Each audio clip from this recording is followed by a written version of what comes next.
Hello, it's Jess. Today you will see the new multi-sensory pop-up experience from Disney. London is the first stop for the Disney WUNDER friendship experience, and then it moves on to Berlin and Paris. You will enter through 4 different spaces themed with iconic Disney characters. As you enter the experience, you will be greeted by a member of staff, and they will lead you to one of these machines where you can start your adventure. You'll receive a key card that you will then enter your names, and then you'll use the key throughout your experience. At the end of the video, you'll see what the key is used for. Also, just wanted to flag that there is no cloakroom. In the first room, we see the installations of the iconic characters, so the dynamic duos like Lilo and Stitch, and of course Mickey and Donald. And to continue with the friendship theme, they've got all the quotes on the floor as well. The space isn't purely designed for this experience, so there are times as you walk through where it seems a little bit bare, but I do like how they use the screens and the neon lighting. Next, you move on to an area which has the introduction to the whole experience. For a century, Disney has whisked us away into wondrous new worlds, told us stories that made our imagination soar, and showed us that no two friendships are the same. Whether it's a friendship that goes back decades, a new group of pals, or a bond shared by family, every connection is unique. And that's exactly what we're here to celebrate.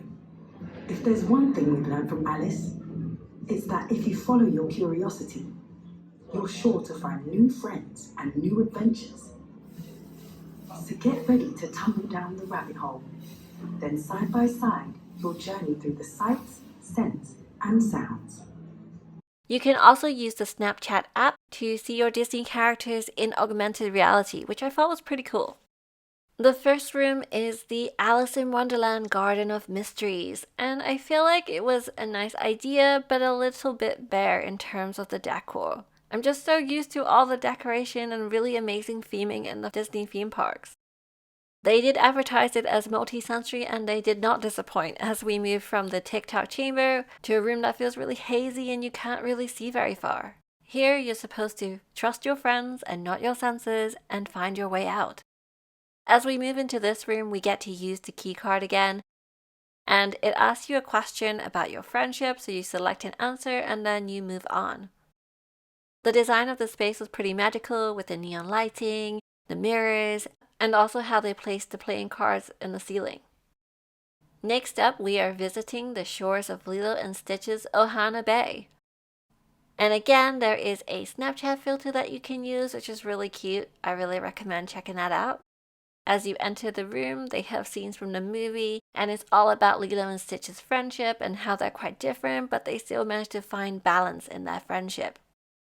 Which leads nicely onto the next section, where you have to find your balance with your friend on a surfboard. It's quite fun in this area. I just wish there was more members of staff so they could actually help you take videos or photos. And don't forget to tap your key card. Moving on to the third section. The third section is themed on The Lion King.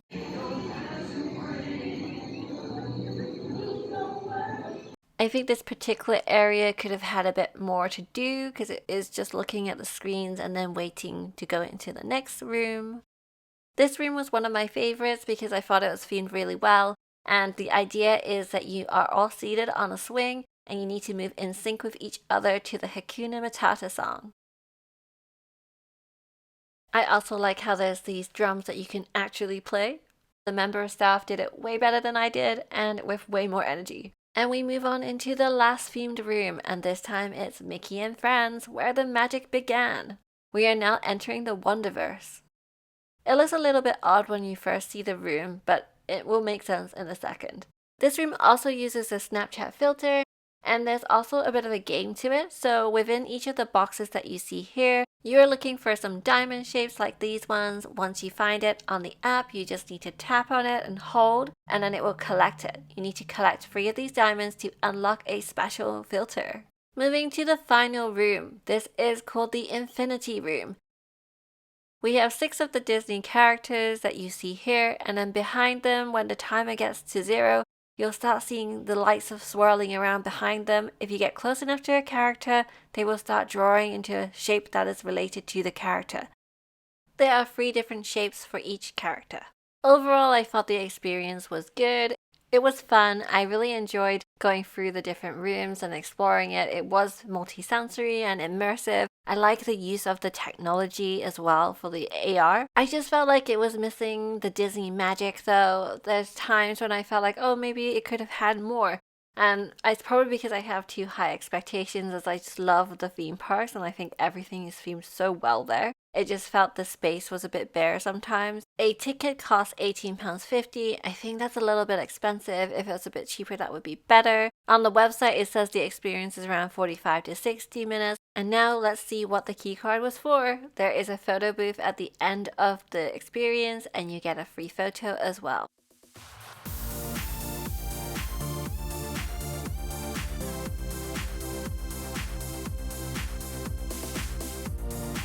There's also a small pop-up area which is after the experience where you can personalize t-shirts and hoodies. What's really cool is that you can actually do one via VR. You can also do some virtual shopping on the Snapchat app where they have a filter for Pandora and Shop Disney. It actually works really well, as you can see here.